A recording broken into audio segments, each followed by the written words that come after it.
नमस्ते viewers, welcome to my YouTube channel Siddhipriya astrology. आज का टॉपिक है जॉब और बिजनेस। यस, एक पॉइंट ऐसा आता है जहाँ पर बच्चे बहुत ही कंफ्यूज होते हैं विच वे टू गो, जॉब और बिजनेस। कुछ बच्चे तो वेल डिसाइडेड होते हैं कि उन्हें जॉब ही करना है, या कुछ बच्चे इसलिए वो सोच कर रखते हैं कि नहीं, उन्हें बिजनेस ही करना है। बट कुछ बच्चे ऐसे भी होते हैं जो कंफ्यूज होते हैं, वो समझ नहीं पाते कि उन्हें क्या करना चाहिए, जॉब में जाना चाहिए या बिज़नेस में जाना चाहिए। या बच्चे तो क्लियर होते हैं लेकिन पेरेंट्स को रहता है कि नहीं, आप बिज़नेस मत करो, जॉब में करो। क्योंकि वहाँ पर जॉब अगर आप ज्वाइन करते हैं तो एक तरह की सिक्योरिटी होती है, मनी की, फाइनेंस की सिक्योरिटी होती है, और बिज़नेस में आपका इन्वेस्टमेंट होता है, साथ ही साथ रिस्क भी होता है। तो ऐसे में क्या करें? कई बार तो यह भी होता है कि बच्चों ने यह डिसाइड किया कि पेरेंट्स के अगेंस्ट जाकर ये डिसाइड किया कि नहीं, मुझे बिज़नेस करना है, लेकिन बाद में वो कर नहीं पाते हैं, किसी भी कारण से वो उसको सस्टेन नहीं कर पाते हैं और फिर उन्हें जॉब ढूंढना पड़ता है। या कितने लोग ऐसे भी हैं जो जॉब तो ज्वाइन कर लेते हैं लेकिन वहाँ वो सफोकेट करते रहते हैं, वो इस मौके की तलाश में रहते हैं कि उन्हें कब ये मौका मिले और वह ये जॉब छोड़कर अपना बिज़नेस स्टार्ट कर सके। तो आइए हम देखते हैं और समझते हैं कि हमें इन चीज़ों को अपने हॉरोस्कोप में किस तरह से देखना चाहिए, जिससे कि अगर आप समय से पहले यह जानते हैं कि आपके ऐसा कर सकते हैं तो फिर ये आपके लिए अच्छा है, आप उसे सही डायरेक्शन में, उसी डायरेक्शन में आप कदम रख सकते हैं। मैं यहाँ पर कुछ रूल्स बताऊंगी और उसके अकॉर्डिंग अगर आप अपने हॉरोस्कोप को चेक करके देखें कि यह आपके साथ कितना बैठता है, कितना इसके साथ आप सहमत हैं। तो सबसे पहले अगर आपसे यह कोई पूछता है कि आपको जॉब करना है या बिज़नेस करना है, वो डिसाइड नहीं कर पा रहा, तो ऐसे में अगर आप उसका हॉरोस्कोप खोलते हैं तो सबसे पहले हमें जिन चीज़ों को देखना चाहिए वह है सन, मून। जी हाँ, सन हमारा आत्मा का कारक है, आत्मकारक प्लैनेट इसको कहा जाता है, और मून मन का कारक है। और अगर आप बिज़नेस करते हैं तो इन दोनों का स्ट्रॉन्ग होना बहुत ज़रूरी होता है।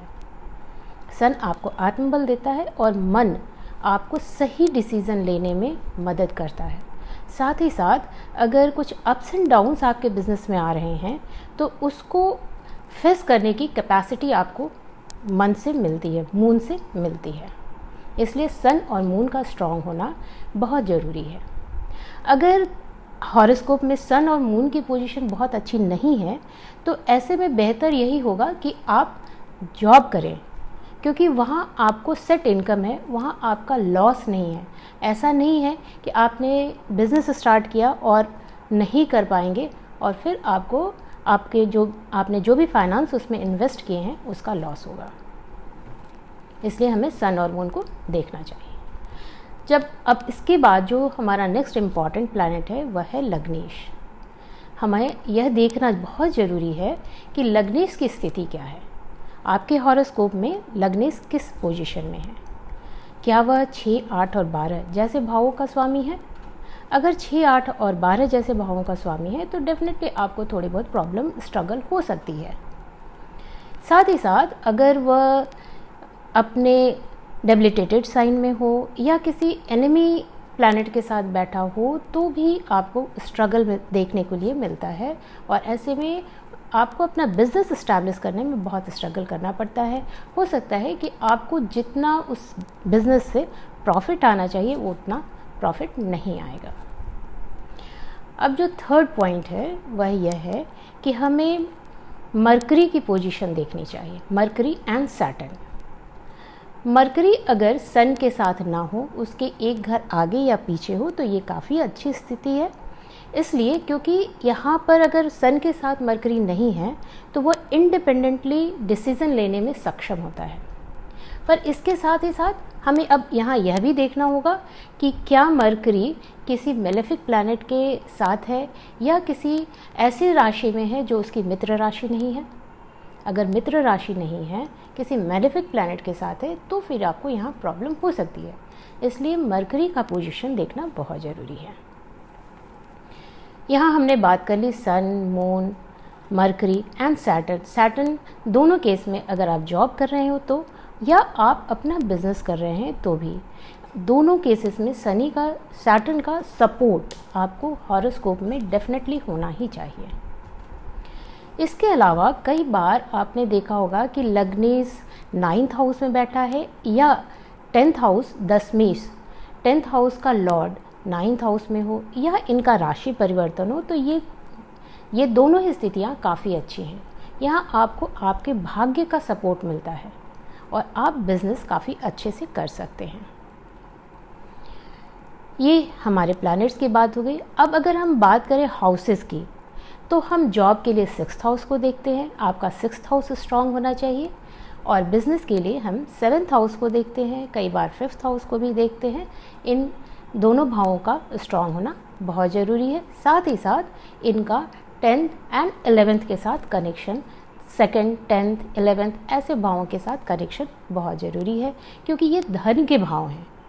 अगर आप बिज़नेस कर रहे हो लेकिन धन अच्छा नहीं आ रहा है, फाइनेंस आपकी स्ट्रांग नहीं हो रही है, तो ऐसे बिज़नेस का कोई लाभ नहीं है। इसलिए इनका धन भावों के साथ भी कनेक्शन अच्छा होना ही चाहिए। हमने 10th लॉर्ड दशमेश कर्म के जो अधिपति हैं उन्हें भी देख लिया। अब एक बहुत ही सिंपल पद्धति है जिससे कि आप बिना ज़्यादा देखे भी आप समझ पाएंगे कि क्या आपका चार्ट आपको बिज़नेस करने के लिए सपोर्ट करता है या जॉब करने के लिए। तो जैसे ही आपके पास जब चार्ट आता है तो आप उसकी लग्न कुंडली को 2 पार्ट में बांट दीजिए। आप एक लाइन ड्रॉ कीजिए, 2nd हाउस से लेकर 6th हाउस तक एक पार्ट होते हैं, और 8th हाउस से 12th हाउस तक दूसरा पार्ट।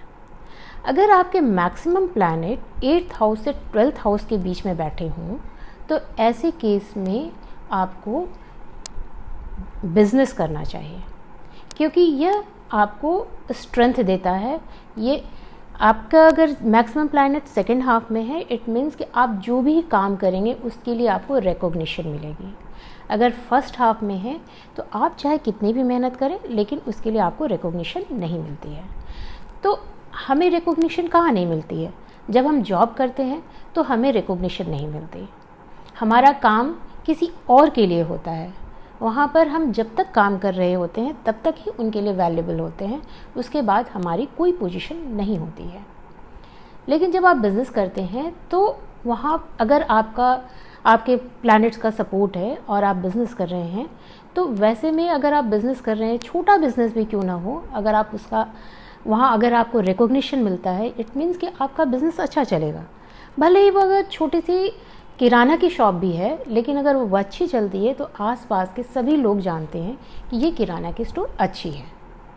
तो मेरा यहाँ समझाने का यह तात्पर्य है कि अगर आपके मैक्सिमम प्लैनेट 8th हाउस से 12th हाउस के बीच में है तो ये काफ़ी अच्छी स्थिति है, और ऐसे लोगों को बिज़नेस करना चाहिए। ऐसे लोग जॉब में भी बहुत देखे जाते हैं, लेकिन जो लोग ऐसे जॉब में होते हैं उनको मैंने देखा है कि वो अपने डिपार्टमेंट के हेड होते हैं, जहाँ उनको दूसरों से का ऑर्डर लेने की ज़्यादा ज़रूरत नहीं होती है। वो अपना डिसीज़न खुद ले सकते हैं या अपने रूल्स खुद बना सकते हैं। जो उच्च अधिकारी होते हैं, जो सरकारी कार्यरत उच्च अधिकारी होते हैं, जैसे IAS IPS, इन लोगों में भी हमने देखा है कि इनके मैक्सिमम प्लैनेट 8th हाउस से 12th हाउस के बीच में होते हैं। ये है जो बहुत ही सिंपल चीज़ है, जो कि आप भी अपने हॉरोस्कोप को खोल करके देख सकते हैं। अगर आपका हॉरोस्कोप बना हुआ है तो आप उसको देख करके चेक कर सकते हैं कि अगर आप जॉब कर रहे हैं तो क्या आप उसके अपने टॉप पोजीशन पे हैं, या अगर आप बिज़नेस कर रहे हैं तो आपकी अच्छी चलती होगी बिज़नेस। ये हमने वैदिक सिस्टम से ये जाना कि किस तरह से हमें देखना चाहिए कि हमें जॉब करना है या बिज़नेस करना है। अब अगर हम यहाँ पर KP सिस्टम की बात करें तो KP सिस्टम के भी बहुत ही सिंपल से रूल होते हैं, और जिसकी सहायता से आप ये जान सकते हैं कि आपको किस तरह से देखना है हॉरोस्कोप में कि हमें बिज़नेस करना है या फिर जॉब करना है। तो उसका रूल यह कहता है कि 10th हाउस का cuspal sub lord through its star lord, I am repeating again, 10th house का cuspal sub lord through its star lord अगर 6th हाउस को सिग्निफाई करता है, 2, 6, 10 एंड 11 को सिग्निफाई करता है, तो ऐसे में आपको जॉब करनी चाहिए। ये हो गई जॉब की कंडीशन। अगर 10th हाउस का cuspal sub lord through its star Lord 7th house को सिग्निफाई करे, तो ऐसे में बिजनेस की चांसेस होते हैं, ऐसा इंसान बिजनेस करता है। अब अगर 10th हाउस का cuspal sub lord through its star Lord 3rd house को सिग्निफाई करे, तो ऐसे लोग ज़्यादा करके चांसेस होते हैं कि कंसल्टेंसी जैसे जॉब में जाते हैं, कंसल्टेंसी का काम करते हैं। 3rd हाउस का इन्वॉल्वमेंट कंसल्टेंसी या फिर जो अपना प्राइवेट प्रैक्टिस करते हैं, जैसे लॉयर हैं या फिर डॉक्टर्स हैं, तो इस तरह के लोग, या सीए जो प्रोफेशनली काम करते हैं, अपना कंसल्टेंसी रखते हैं, ऐसे लोग का 3rd हाउस स्ट्रॉन्ग होता है। ऐसे लोगों का 3rd हाउस स्ट्रॉन्ग होता है, वो 3rd हाउस के हेल्प से काम करते हैं। तो ये बड़े ही सिंपल से रूल हैं। इसके अलावा केपी में यह भी कहते हैं कि अगर आपके 7th हाउस में डुअल साइन है, जैसे 3, 6, 9 या 12 जैसी राशियां हैं, तो ऐसे लोगों का more than 1 source of income होता है। वो यह ज़रूरी नहीं कि सिर्फ जॉब करें या ज़रूरी नहीं कि वो बिज़नेस करें।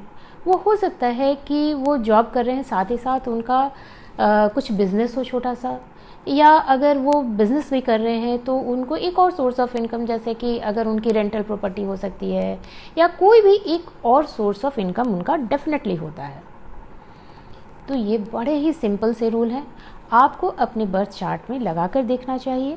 अगर आप कंफ्यूज्ड हैं, डिसीज़न नहीं ले पा रहे हैं, तो किसी एस्ट्रोलॉजर से कंसल्ट कर सकते हैं और जान सकते हैं कि किस तरफ आपको आपके ज़्यादा चांसेस हैं ग्रो करने के। कई बार यह भी देखने को मिलता है कि लोग कुछ दिन तक बिज़नेस करते हैं और उसके बाद फिर जॉब में चले जाते हैं, क्योंकि जब स्टार्टिंग की दशा ऐसी रहती है कि आपको वो बिज़नेस के लिए सपोर्ट कर रही होती है, फिर कुछ समय के बाद आप उसमें या तो सस्टेन नहीं कर पाते या आपका उसमें मन नहीं लगता, तब आप उसको छोड़ करके फिर आप जॉब के लिए फिर से वापस जाते हैं।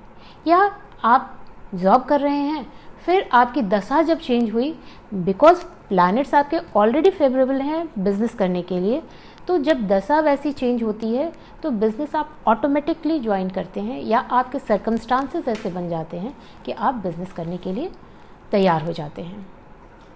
दोस्तों, आप उम्मीद करती हूँ कि जो भी एस्ट्रोलॉजी पसंद करते हैं उनको मेरे इस वीडियो से बहुत लाभ हुआ होगा। वो समझ पाए होंगे कि हमें किस तरह से हॉरोस्कोप में चेक करना चाहिए कि हमें जॉब करना है या बिज़नेस करना चाहिए।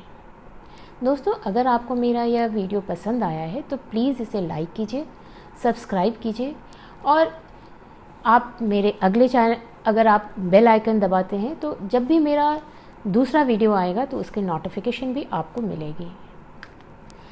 इसके साथ ही हम मिलते हैं अब दूसरे वीडियो में। तब तक के लिए नमस्कार।